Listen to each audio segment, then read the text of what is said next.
Salve, salve, rapaziada, tudo certo? Sejam bem-vindos para mais um Giro, edição única, aqui no canal do Pedrosa. E no Giro desta sexta-feira, sextou para todos vocês que estão assistindo o nosso canal. Vamos falar sobre a preparação do Vasco da Gama para o confronto contra o Bahia pelo Campeonato Brasileiro, após uma derrota indigesta para o Grêmio na Arena do Grêmio. O Vasco buscando espantar aí a má fase. Nosso Lucas Pedrosa também tem informação exclusiva aqui para o canal. Isso e muito mais vocês acompanham neste Giro, edição única, aqui no canal da Pedrosa. Não esqueça de deixar o seu like, o seu comentário, ativar o sininho das notificações, compartilhar esse vídeo para todos os seus amigos no WhatsApp, Facebook, Telegram, Instagram, enfim, todas as redes nas quais vocês tiverem acesso. E no mais, é isso. Venham com a gente para mais um Giro, edição única, aqui no canal do Pedrosa. O Vasco da Gama retornou aos treinos nesta sexta-feira, após voltar de viagem lá do Sul, depois de uma derrota muito doída para o Grêmio, na Arena do Grêmio, 2-0. O Vasco aí que emenda a sua quarta derrota seguida, e o Vasco retornou aos treinamentos com algumas novidades. O lateral direito Paulo Henrique, o atacante Andrés Gomes e o zagueiro Carlos Cuesta retornaram ao CT Moacir Barbosa, retornaram ao Vasco após servirem as suas respectivas seleções e estão à disposição para o confronto com o Bahia neste domingo pelo Campeonato Brasileiro. O Vasco que não deve contar, não vai contar com o meia Felipe Coutinho, que recebeu o cartão amarelo, está suspenso, estava pendurado, recebeu o cartão amarelo contra o Grêmio, está suspenso, não enfrenta o Bahia. Agora a expectativa para ver quem vai substituir Felipe Coutinho neste confronto. A tendência é que o meia Matheus França assuma a posição, mas ainda não há uma definição quanto a isso. Os treinamentos ao longo da semana é que vão ditar quem vai substituir o meia Felipe Coutinho. Desfoque muito sentido.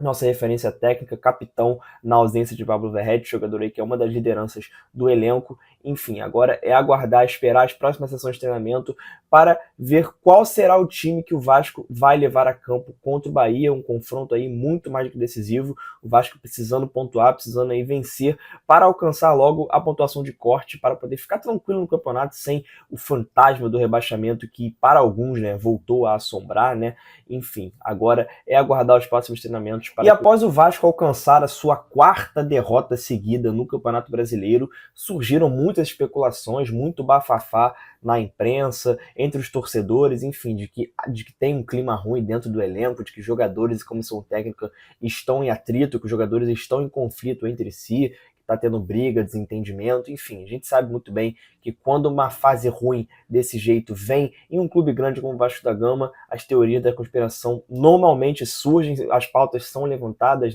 Esse debate acaba surgindo de que os jogadores estão brigando, de que o treinador perdeu o elenco, enfim. E muito por isso, nosso jornalista Lucas Pedrosa foi atrás da informação e buscou saber, tá tendo briga, não tá tendo briga, como que está o clima internamente dentro do Vasco da Gama. Nosso Lucas Pedrosa buscou a informação, apurou com as fontes dentro do clube e vai falar agora aí para vocês o que de fato está acontecendo, qual o clima internamente no Vasco da Gama. Confira aí o que disse nosso jornalista e a cara do nosso canal, Lucas Pedrosa. Vamos lá, eu acho que é importante a gente explicar isso, Porque, logicamente, quando um time perde 4 seguidas depois de ganhar 4 seguidas, você se pergunta, alguma coisa aconteceu. O técnico perdeu o vestiário, os jogadores não estão querendo, até porque a postura do Vasco dentro de campo é uma postura realmente que chama atenção, eu falei sobre isso aqui. Não é só uma questão tática, coletiva e técnica, é uma questão de postura também. E aí, obviamente, eu fui procurar saber, porque é uma pergunta honesta do torcedor. O torcedor se pergunta realmente o que aconteceu.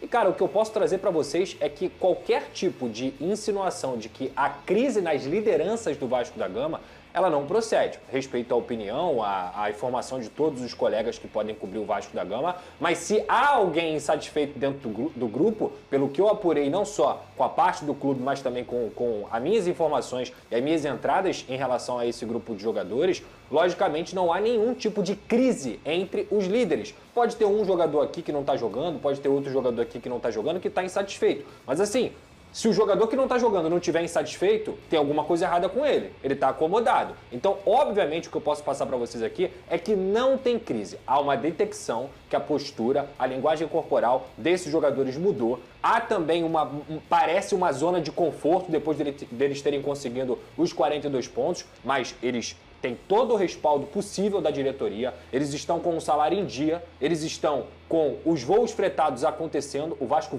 freta voo para justamente você ter uma recuperação melhor, a estrutura do CT tem melhorado, tudo que é para dar suporte para esses atletas está sendo dado. E o respaldo do Fernando Diniz junto à diretoria ainda é muito grande. A diretoria não tem problema de trocar quando tiver que trocar. Trocou o Rafael Paiva, trocou o Carille. O que eu apurei é que hoje a detecção não é essa, muito pelo contrário. O Fernando Diniz conseguiu colocar o Vasco numa situação que era uma situação confortável realmente, de ter saído do Z4 para poder buscar uma vaga na Libertadores, de estar numa semifinal de Copa do Brasil. Mas a detecção dentro do São Januário é o seguinte: temos que trabalhar. Temos que voltar a jogar da forma como a gente vinha jogando, principalmente no quesito atenção, postura e brigar por cada bola, porque essa detecção foi feita. Mudou muita coisa, Fernanda, dos últimos 4 jogos depois de ter conseguido 4 vitórias? Ninguém levantou que tinha crise, ninguém levantou que tinha problema, não mudou. A questão é, realmente, os resultados que aconteceram foram resultados muito ruins, tirando o jogo contra o São Paulo, que eu já falei aqui, mas Juventude, Grêmio e Botafogo foram muito ruins, mas hoje não há crise em liderança de elenco, não há crise com o Fernando Diniz, muito pelo contrário. A gente vê toda hora aí que quando tem folga, os jogadores se reúnem. É Piton, Verratti, Coutinho, Garré. São bem amigos. São bem amigos. O Barros e o Ryan são amicíssimos. Todos são muito amigos e todos são acolhidos ali dentro. A questão é, o resultado não vem, começam as teorias. Mas a minha informação não é essa. O trabalho continua, todos sabem, inclusive tendo reuniões frequentes, que a postura precisa mudar. Lá dentro tem tido um choque de ordem, uma cobrança. Imagina o Diniz, né? Lógico, e não só do Diniz, mas também da diretoria, do Pedrinho, do Admar Lopes, do Felipe, todo mundo que está ali dentro. Então, hoje, o que se espera é uma mudança de postura. O que tem preocupado a diretoria não é o resultado em si, é a mudança de postura que tem que acontecer. Então, a minha informação é, não tem crise, o trabalho continua e agora vai ser ainda mais intensificado para sair dessa situação.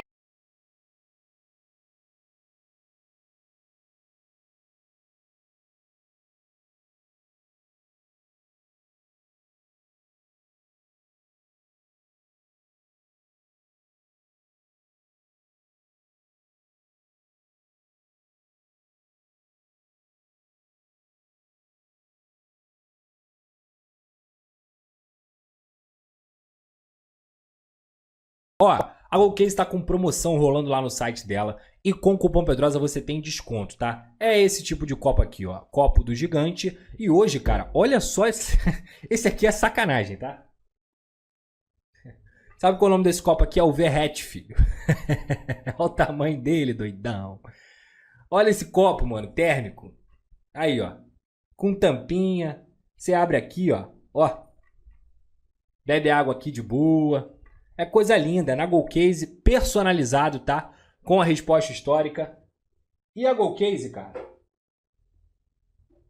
Além disso tudo que eu falei, a GoCase tem vários produtos lá, tá? Não tem só produto de time, tem vários times. E obviamente você é vascão, você vai querer ter um copo parecido com o meu, bonitão assim, ó.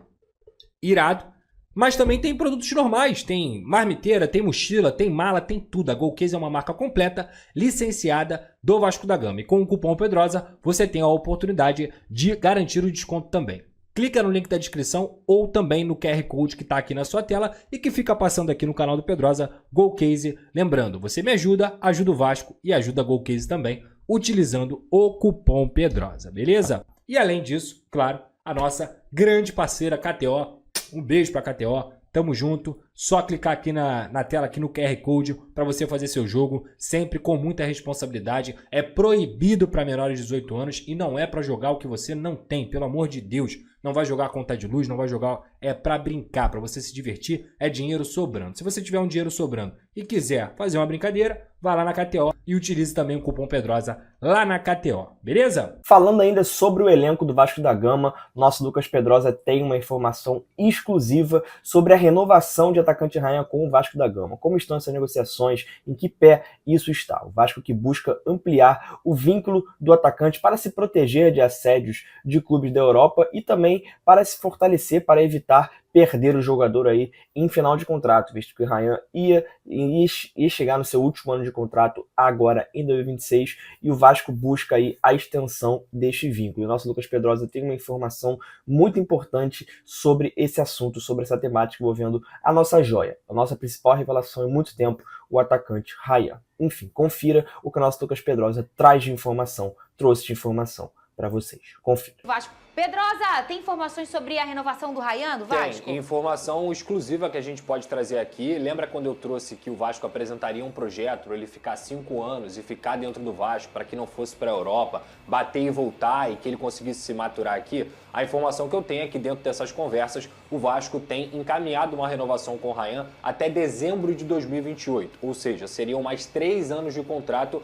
O Ryan e o Steph também entenderam que os 3 anos seriam benéficos. O Vasco se protege. Por quê, Pedrosa? Porque a multa do Ryan vai para 80 milhões de euros. Essa é a informação que eu posso trazer para vocês de forma exclusiva. Uma multa que protege o Vasco de, quem sabe, uma proposta maior de um clube da Europa. Logicamente, ele não vai sair por esse valor. Nenhum jogador do futebol brasileiro vale esse valor. E é muito difícil até você achar na Europa alguém que valha isso. Mas ele vai ter uma proteção maior e também uma bonificação, um aumento salarial para que o Ryan seja valorizado da forma como ele merece e para que o Vasco mantenha esse garoto. Se chegar uma proposta realmente muito boa e recusável tanto para o Ryan quanto para o Vasco, senta, conversa e ele pode sair. Mas agora o Vasco vai estar protegido, está encaminhado, ainda não está assinado, ainda não está concretizado, mas está encaminhado. 80 milhões de euros em multa rescisória, mais 3 anos de contrato, ou seja, até dezembro de 2028, para o Ryan ficar no Vasco. E o giro desta sexta-feira vai ficando por aqui. Não esqueça de deixar o seu like, o seu comentário, ativar o sininho das notificações, compartilhar o vídeo para todos os seus amigos no WhatsApp, Facebook, Telegram, Instagram, enfim, todas as redes nas quais vocês tiverem acesso. Não esqueça também de seguir o @canal do Pedrosa no Instagram, que por lá atualizamos você, torcedor, com todo o noticiário do Vasco da Gama, com muita informação, credibilidade e seriedade, para que você fique 100% informado do dia a dia do Vasco da Gama. Beleza? E no mais, é isso, pessoal. Tamo junto, um forte abraço e saudações vascaínas.